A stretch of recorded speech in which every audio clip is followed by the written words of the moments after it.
জল ভরা মেঘ ওই দু চোখে দেখতে আমি পেয়েছি, একলা মনে নির্জনেতে তোমার ছবি এঁকেছি। নাম রেখেছি বনলতা যখন দেখেছি, হয়তো বা সেই ক্ষণেই তোমায় ভালোবেসেছি।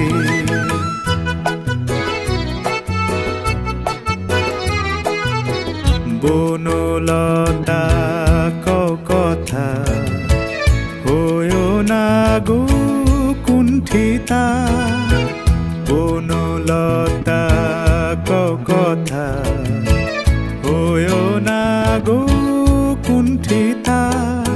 একটি কথাই শুনবো বলে তাই তো কাছে এসেছি, বলবে কি গো আমিও তো তোমায় ভালোবেসেছি। একটি কথাই শুনবো বলে তাই তো কাছে এসেছি। ওকে আমি সব কিছু এক্সপ্লোর করাতে চাই, সব কিছু চেনাতে চাই, জানাতে চাই। তো ওখানে ও ইনস্টিটিউটে ম্যামেদের কাছে, সব ফ্রেন্ডদের কাছে শুনেছিল যে মেলা বসছে। তো আজকে ছিল রথের সেকেন্ড দিন, আর ফার্স্ট দিন আমরা যেতে পারিনি অসম্ভব বৃষ্টির কারণে।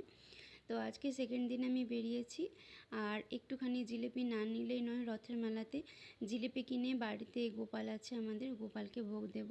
তারপরে নিজেরাও আমরা গোপালের প্রসাদ পেয়েছিলাম জিলিপি। আর বাড়িতে প্রচণ্ড দুষ্টুমি করার পর, বায়না করার পর আজকে ফাইনালি মেলাতে নিয়ে গেছি বলে খুবই আনন্দিত ছিল বেটু। আর মেলা যাওয়ার ওর মেন আকর্ষণ হয় যে ও প্রত্যেক মেলাতেই কিছু না কিছু নতুন নতুন টয় কেনে। আর টিভির কার্টুনকে, ডোরেমনকে বাইরে দেখে ওর খুবই আনন্দ হয়েছে, খুবই মজা পেয়েছে বাইরে কার্টুনকে দেখে, তাই এরকম এতটা আনন্দিত আদর করছিল ডোরেমনকে। চলো টাটা।